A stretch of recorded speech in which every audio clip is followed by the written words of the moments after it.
প্রধানমন্ত্রী নরেন্দ্র মোদীর নেতৃত্বে সুশাসন, জনকল্যাণ ও স্বচ্ছতার 12 বছর পূর্তি উপলক্ষে বিজেপির উদ্যোগে হেমতাবাদ ব্লকের ঐতিহ্যবাহী ভৈরবী মন্দির প্রাঙ্গণে অনুষ্ঠিত হলো বিশেষ স্বচ্ছতা অভিযান, বৃক্ষরোপণ ও জনসংযোগ কর্মসূচি। এই কর্মসূচিতে উপস্থিত ছিলেন রায়গঞ্জের সাংসদ কার্তিক চন্দ্র পাল, হেমতাবাদের বিধায়ক হরিপদ বর্মন এবং কালিয়াগঞ্জের বিধায়ক উৎপল মহারাজ সহ বিজেপির বহু নেতা কর্মী ও সাধারণ মানুষ।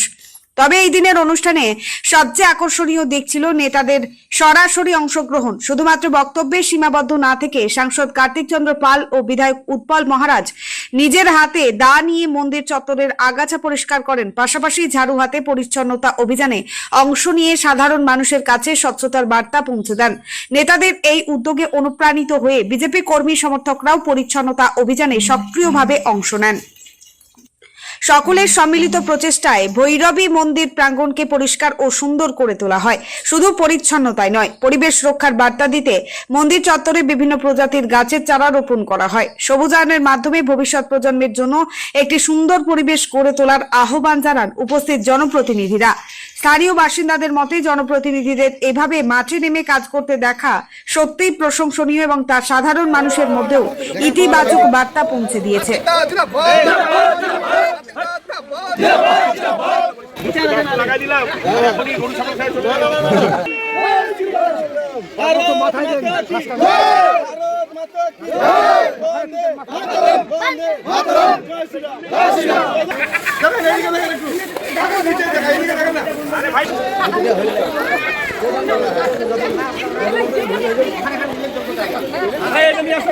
দেখি দেখি দিদি দিদি দাঁড়ান দাঁড়ান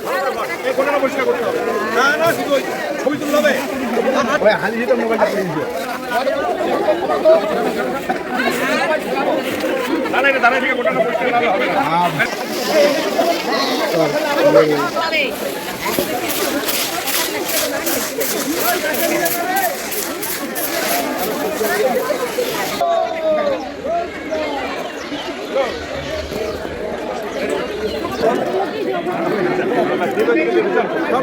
চলে চলে চলে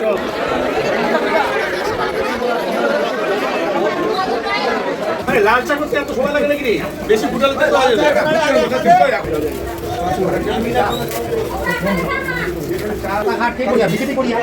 তো বিজেপি করবে সুন্দর যত রাস্তা গ্রামগঞ্জের গ্রাম কি করিয়া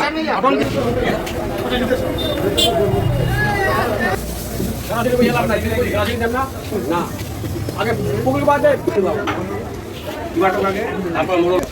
এটা আছে পঞ্চায়েত পঞ্চায়েত পঞ্চায়েত পঞ্চায়েত যখন ঠিকঠাক আছে তখন পঞ্চায়েত গাড়ি আসছে। হ্যাঁ পঞ্চায়েত বসে যাবে।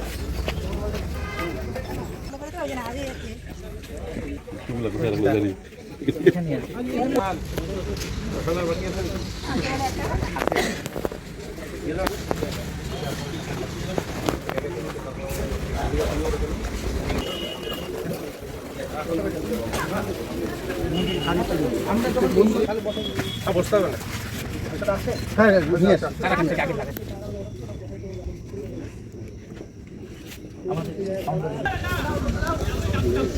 নিয়া নিয়া গামলা গালা নিয়া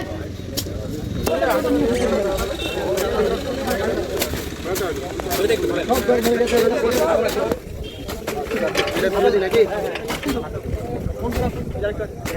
কাটার কাট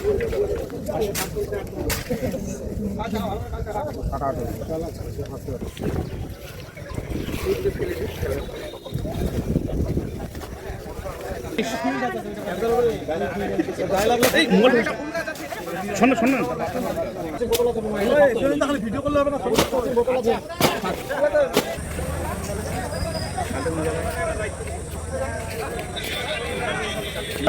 জলের বালতি জলের বালতি জলের বালতিটা একটা ফলের গাছ লাগাতে পারতে হরি তো। হ্যাঁ তো বলছিলাম যে ফল প্রদান না।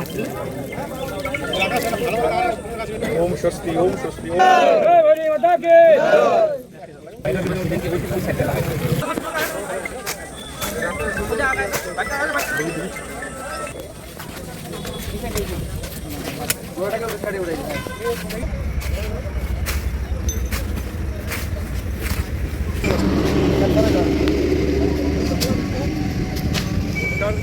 ভারতবর্ষের যশস্বী প্রধানমন্ত্রী নরেন্দ্র মোদীর সুশাসনের 12 বছর সেই 12 বছর উপলক্ষে আজকে আমাদের কালিয়াগঞ্জের সম্মানীয় বিধায়ক সাহেব রয়েছেন, আমাদের কর্মচারী মহারাজ রয়েছেন, আমাদের লোকপ্রিয় বিধায়ক বর্মন মহাশয়। আমরা আজকে সবাই মিলে আমাদের দল থেকে নির্দেশ দেওয়া হয়েছে এই সুশাসনের 12 বছর উপলক্ষে এক একজনকে এক এক দায়িত্ব দেওয়া হয়েছে। আজকে আমাদের ঐতিহ্যবাহী ভৈরবী মন্দিরে আমরা এসেছিলাম। এখানে আমরা একদিকে স্বচ্ছতা করলাম, বৃক্ষরোপণ করলাম, তার সাথে জনসংযোগ সাহায্য চর্চা করলাম এবং এটা আমাদের প্রত্যেকটা বিধানসভাতেই হবে। বিধানসভা আরও বিভিন্ন কর্মসূচি রয়েছে। আমি সর্বস্তরের সাধারণ মানুষকে অনুরোধ করবো যে আমরা সবাই মিলে গাছ লাগাই, প্রাণ বাঁচাই। আজকে মোদিজির সংকল্প, মোদিজির লক্ষ্য, মোদিজি বলেছেন আমরা সবাই মিলে 5ই জুন থেকে যে আমাদের বিশ্ব পরিবেশ দিবস শুরু হয়েছে সেইখান থেকে আমরা এখন কন্টিনিউ করবো একটি গাছ মায়ের নাম। আমি আপনাদের মাধ্যমে আমি সমস্ত আবামায় আমি উত্তর দিনাজপুরবাসী, আমার সমস্ত পশ্চিমবঙ্গবাসীকে অনুরোধ করবো আসুন আমরা সবাই মিলে একটি করে গাছ আমাদের মায়ের নামে লাগাই এবং প্রকৃতি যে তার ভারসাম্য হারিয়ে ফেলছে, আমাদের পরিবেশের যে বিশুদ্ধ অক্সিজেন প্রায় কমে যাচ্ছে, সেই দিকে লক্ষ্য রেখে আমরা সবাই মিলে গাছ লাগিয়ে আমাদের আগামী নবপ্রজন্ম তারা যেন সুরক্ষিত থাকে, আমরা যেন সুরক্ষিত থাকি, আমরা যেন বিশুদ্ধ অক্সিজেন পাই এবং তার সাথে সাথে প্রকৃতি তার ভারসাম্য ফিরে পায়। এই জন্যই আমাদের লড়াই। তার সাথে আমাদের যশস্বী প্রধানমন্ত্রীর সুশাসনের যে 12 বছর, সেই 12 বছরের যে আমাদের বিভিন্ন কাজকর্ম, সরকারি যে সমস্ত আমাদের মানুষের জন্য যে কর্মসূচিগুলো রয়েছে সেগুলো যেন ঠিকঠাক মানুষ পায় সেটাও আমরা অ্যাওয়ারনেস করছি।